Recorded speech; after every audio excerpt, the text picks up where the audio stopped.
যাত্রাবাড়ির ঘটনায় লালমনিরহাটের সাংবাদিক আসামি, এ বিষয়ে জানেন না বাদী। বৈষম্য বিরোধী ছাত্র আন্দোলন চলাকালে রাজধানীর যাত্রাবাড়িতে মোহাম্মদ আলী বয়স 18 নামে এক যুবককে গুলি করে আহতের অভিযোগে মামলা দায়ের করা হয়েছে। সেই মামলায় লালমনিরহাটের এক সাংবাদিককে আসামি করা হয়েছে। অথচ মামলায় কাকে কাকে আসামি করা হয়েছে তা জানেন না বাদী নিজেই।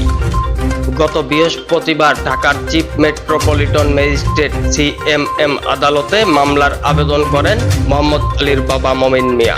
সোমবার 9 সেপ্টেম্বর 2024 অভিযোগটি গ্রহণ করে FIR হিসেবে নেওয়ার জন্য যাত্রাবাড়ি থানার ভারপ্রাপ্ত কর্মকর্তা ওসিকে নির্দেশ দিয়েছে আদালত। আহত মোহাম্মদ আলী আদিতমারি উপজেলার ভাদাই ইউনিয়নের রশিদবাগ গ্রামের মমিন মিয়ার ছেলে। মামলার এজাহারে উল্লেখ করা হয়, গত 3 আগস্ট আওয়ামী লীগের সাধারণ সম্পাদক ওবায়দুল কাদের প্রেস ব্রিফিংয়ের ঘোষণা দেন, বৈষম্য বিরোধী আন্দোলন ঠেকাতে সারা দেশে রাজপথে থাকবে আওয়ামী লীগ। সরকারের ক্ষমতা চিরস্থায়ী করার জন্য পরদিন ঢাকার বাইরের বিভিন্ন এমপিদের নেতাকর্মীকে ঢাকায় নিয়ে আসার জন্য নির্দেশনা দেন সেই প্রেস ব্রিফিংয়ে। এই নির্দেশনা অনুযায়ী লালমনিরহাট থেকে 8 থেকে 10টি বাসে এবং বিভিন্ন যোগাযোগ মাধ্যমে আওয়ামী লীগের নেতাকর্মীরা ঢাকায় গিয়ে বৈষম্য বিরোধী আন্দোলন ঠেকানোর কর্মসূচিতে যোগ দেন। এরপর 5 আগস্ট সকাল 9টার সময় বৈষম্য বিরোধী ছাত্র আন্দোলনের মিছিলে অংশ নেয় মোহাম্মদ আলী।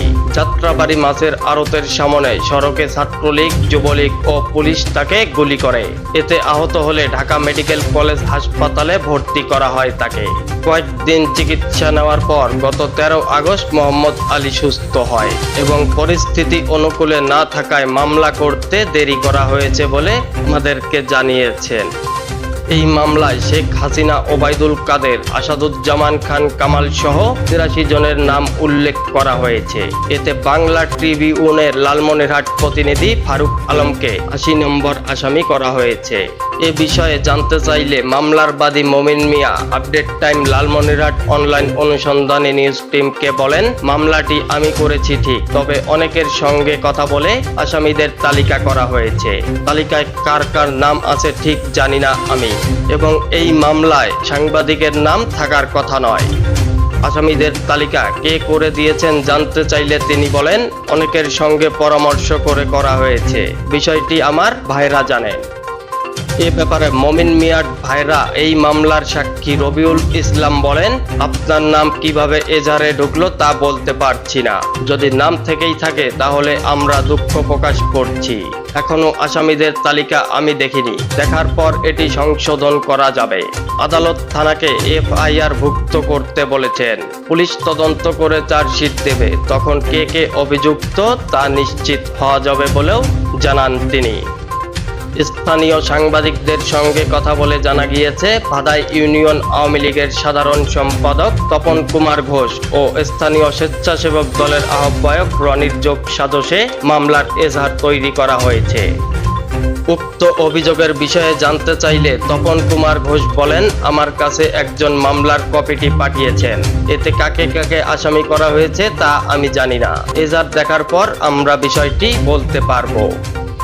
এই মামলার প্রতিবাদ জানিয়ে সাংবাদিক ফারুক আলম বলেন, ঘটনার দিন আমি লালমনিরহাট জেলায় কর্মরত ছিলাম।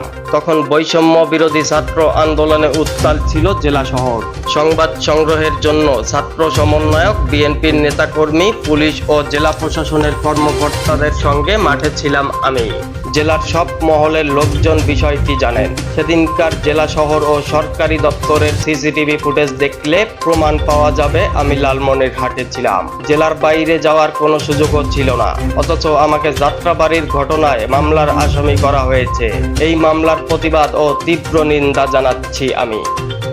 লালমনিরহাট প্রেস ক্লাবের সভাপতি মোফাক্খারুল ইসলাম মজনু বলেন, কারা এসব মামলা করেছে, কিভাবে হচ্ছে তা খুঁজে বের করতে হবে। সাংবাদিক ও সাধারণ মানুষকে হয়রানি করলে এর পরিণতি হতে পারে ভয়াবহ। যার তার নামে ইচ্ছে মতো মামলা দেওয়া হয়রানি ছাড়া কিছুই নয়। আমরা এর তীব্র নিন্দা ও প্রতিবাদ জানাই।